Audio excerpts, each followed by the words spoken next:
Good afternoon. Welcome to the Connaught. This is a 3 Michelin Star kitchen, but for me it's about more than stars. The guests congratulate me, say I was the best meal of my life. Wow, we make happy people and also feel very proud of the job that I'm doing and we are doing as a team. I've been working with Hélène since 11 years, so we know very well each other. We share the same philosophy, the same value for the product, for the food, supplier, and so on. Hélène, she's always here, she's always behind us, and she shows us how to be successful. One of the most iconic dishes of Hélène Darroze is the Crab Txangurro. So this dish actually we created on the reopening in 2019. This is a famous Connaught restaurant in London. We start with a crab salad where we use like a brown crab from Cornwall and also some spider crab. A little bit of brown crab meat, which we blend with some lime juice and espelette pepper. I'm gonna add a pinch of fleur de sel. I'm adding now like a little bit of tarragon and chives. And then we have all this little segment of pink grapefruit. Touch of espelette pepper, called piment d'espelette in French. Bit of long pepper. Zest of lime. Pink grapefruit zest as well. Not too much because it can be too bitter. Olive oil. We want to mix it nicely but also gently because I don't want to break this segment of pink grapefruit.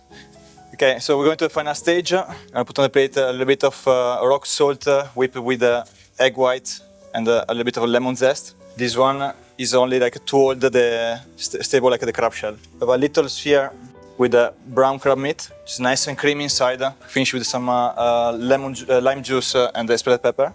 And then we cover with our crab salad. So nicely inside the ring cutter. In the restaurant normally we do about 45-50 grams per portion. So this is a dish that I really love. Because it's nice with the shellfish flavor from the crab, a little bit bitter, like I love bitterness from the grapefruit, and of course freshness also from the lime. So we remove the ring cutter. So we're finishing like with this, the foam, beautiful. So a little bit of dehydrated roses, some rose powder. Here we have some dianthus flower, James can go, a bit everywhere. And then some long pepper. Here we have our Crab Txangurro with the pink grapefruit and roses.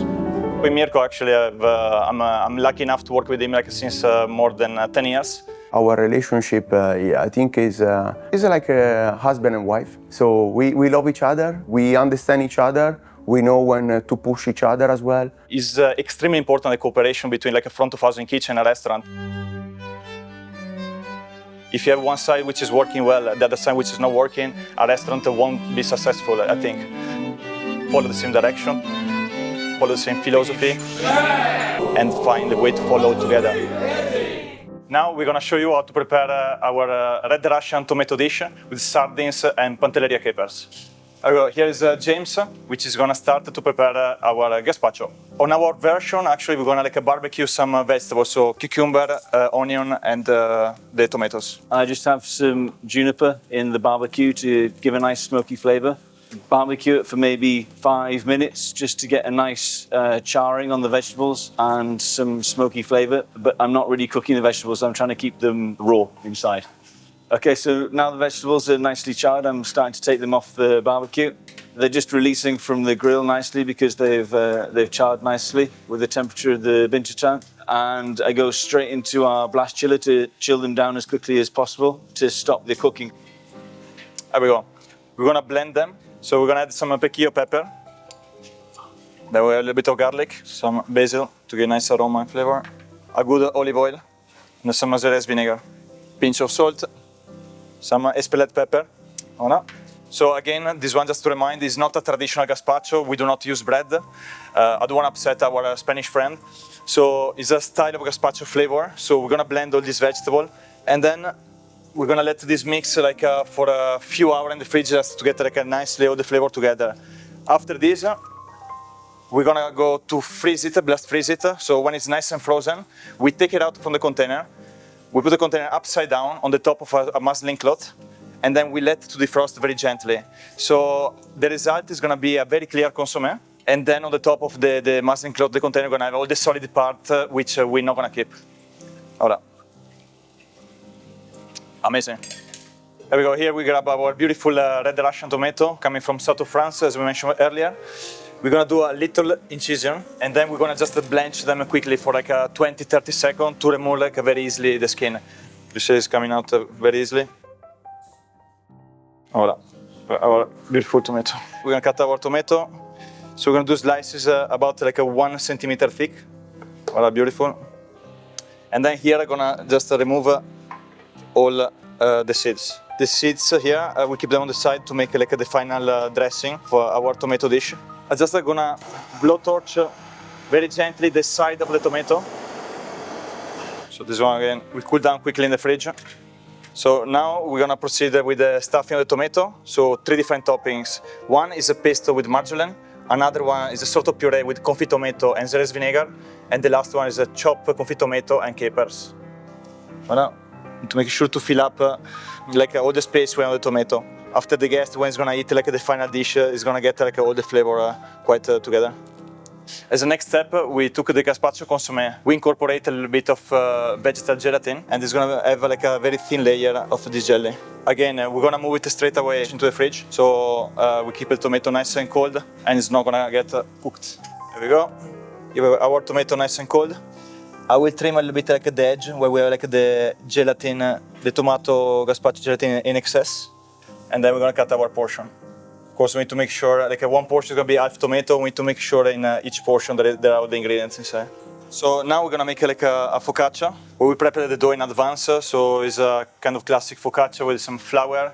And in our case, we incorporate a little bit of tomato skin, like a dehydrated. We make a powder and some fresh marjolaine. So with James, we're gonna portion it, and then we're gonna make little like balls of 12 grams each. We're gonna move them into this little like tartlet mold, 4 pieces per portion. So now I'm taking the focaccia out of the oven after it's baked for 8 minutes at 200 degrees. So to finish the focaccia, first of all, I brush it with some olive oil just to make it nice and glazed. I put a little bit of the tomato puree from earlier inside.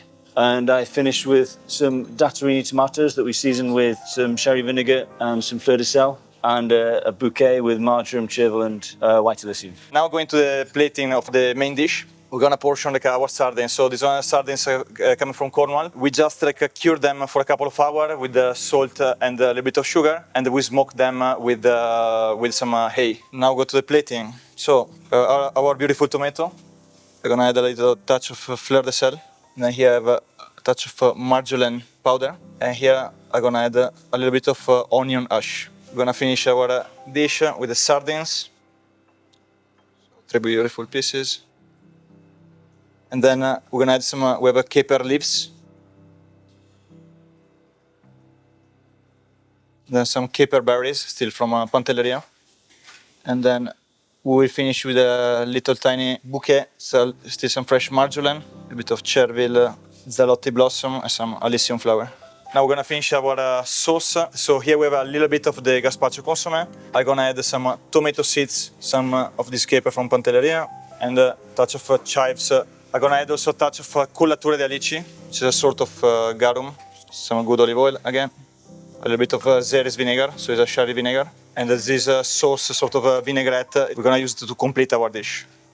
Our dish is complete, so we have a tomato with sardines, caper from Pantelleria, a warm focaccia on the side, and then a little bit of cold gazpacho consommé. Voila, enjoy!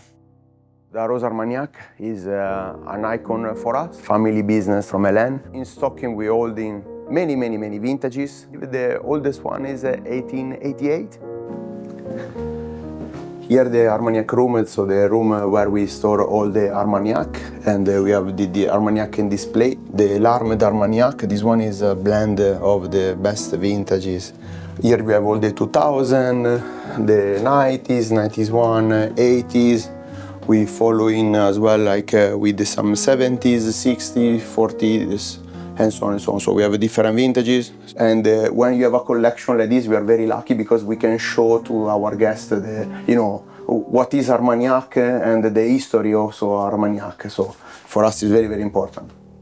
So here we have our revisitation of the Vitello Tonnato, where we use veal sweetbread, capers, anchovies, some lemon from Amalfi. There we go. So here we have James, which is going to start to roast our veal sweetbread. So again, it's coming from France, correct? So we put it on the pan a little bit of duck fat, especially in our restaurant with Hélène Darroze. We like to use duck fat, which is very typical to use in southwest of France. We're gonna finish with a touch of butter, garlic, and some thyme leaves. So until it's a nice and golden color. To get a little bit of crunchiness on the outside and nice, of course, tender and soft on the inside. And then we remove it from the pan, so there is like no excess of fat, and then we're gonna glaze it at the end. This one is a classic Viju, and we're gonna add a little bit of white miso. Okay, now we're ready for the plating. Vamos. So here we have our tuile. So now we grate some fresh Amalfi lemon zest. We have also a little touch of preserved lemon. So basically we preserve them with the salt and sugar for like several months. We proceed with the final step, which is the plating. So on the base of the plate, we have the tomato sauce. We're gonna add a little touch of dehydrated caper powder. We have our beautiful veal sweetbread. A touch of lemon gel. And then we go with the tuiles.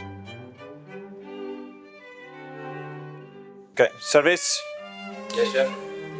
Okay, let's go.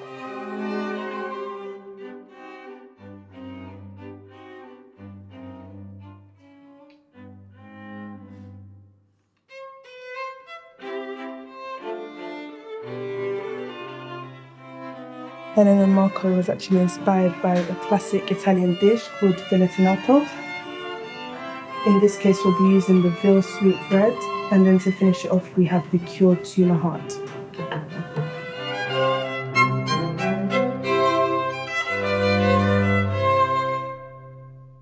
The Connaught flavor doesn't end in the kitchen. It continues through the wine pairing. For the Vitello Tonnato, we want to have something which is not classic as a pairing, but interesting as a pairing. So here it's made by the legendary gentleman, which is called Egon Müller. It's only 10% of alcohol. So again, it's really easy to don't share the bottle and to take only for yourself. So this is the 2020 vintage. So good afternoon to the cellar of the Connaught Hotel. So we are here facing our dream walls, which is all our relationship with our top growth producers, the Château Latour 2004, and you can see behind, this is the Release X Cellar. Please come in the cellar. So the cellar is showing you all our white, red, champagne, sweet and wines. Looking here, we have our wall of Bordeaux, which are all from the north to the south. But sometimes it's important to don't forget that we also relationship across the world, which is from the Maison of Arlan. Arlan is based in Napa Valley in California. 2005 the vintage. We are really proud to do it by the glass. And the same philosophy that we've been really known for, our XLR release, which has been done in 2022. And this is what is being served across the hotel by the glass. So please, just to finish this tour, I want to show you something very important that we are very proud in the hotel.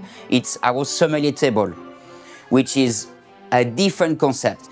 We are here just to have more wine fun. So we're gonna have a call, we will organize the wine, and with Hélène, Marco and myself, we will organize the menu accordingly.